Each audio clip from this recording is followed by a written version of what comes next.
You're listening to AI Prism from Seoul Economic Daily. Before you look at any Seoul property decision right now, one deadline is running the clock. Mokdong's 14 redevelopment complexes carry a combined project value above 30 trillion won, roughly 21 billion US dollars. Construction companies are opening showrooms before residents have voted. The reason is a 2030 airport height restriction that turns 49-story tower plans into 30-story limits if approval deadlines are missed. It's Thursday, June 18th. Let's look at what's happening in Korea's property market. 3 stories today: Mokdong's builder competition, a major PF closing in East Seoul, and the opening of border area land after decades of military control. Where does the Mokdong situation stand? It's already a full competitive race. Daewoo Construction opened a showroom in Mokdong on June 16th. DLE&C revealed its design proposal for Complex 6. Hyundai Engineering has 2 promotional booths running. GS Construction is preparing to open a separate lounge, and Lotte Construction has a pop-up event planned for early July near Mokdong Station, all before a single general meeting vote has happened. Here's what the numbers show. Mokdong's 14 complexes carry total redevelopment costs above 30 trillion won, roughly 21 billion US dollars. The largest single redevelopment zone among Seoul's 4 prime districts: Apgujeong, Yeouido, Mokdong, and Seongsu.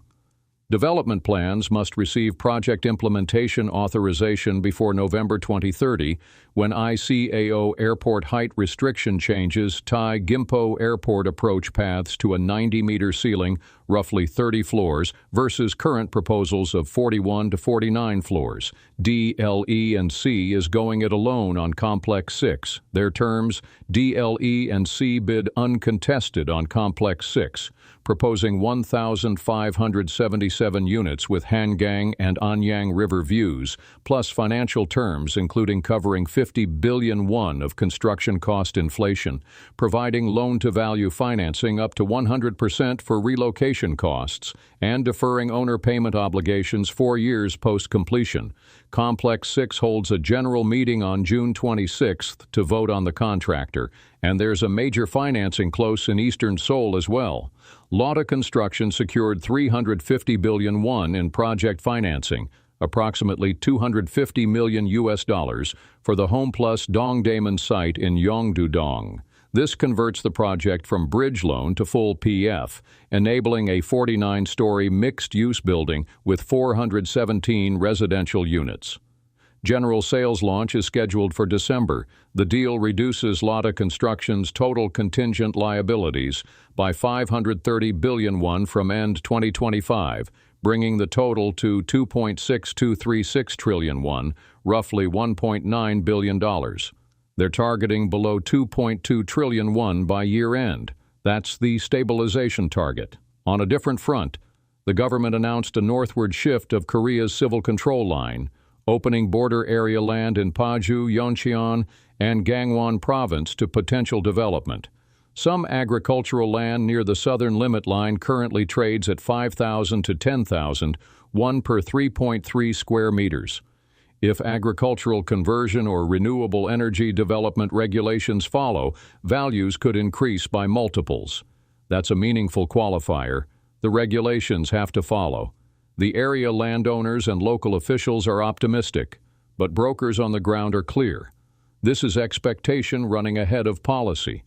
Actual price movement depends on specific regulation changes for agricultural conversion, factory and housing construction, and energy development.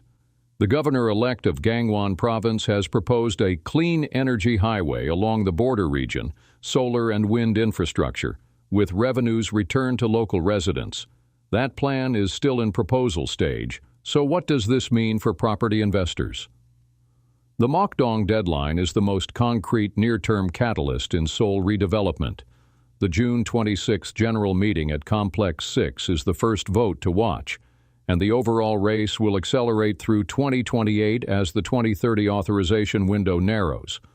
Earlier, we flagged the 30 trillion won project scale.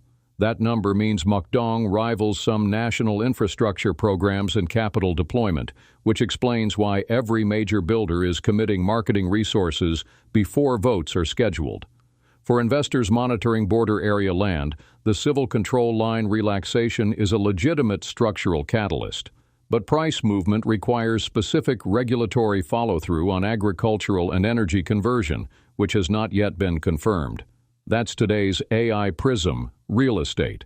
This episode was produced with AI assistance based on Seoul Economic Daily reporting and reviewed by a human editor. AI Prism is a Juan Ifra award-winning series. We'll be back tomorrow. You've been listening to AI Prism from Seoul Economic Daily.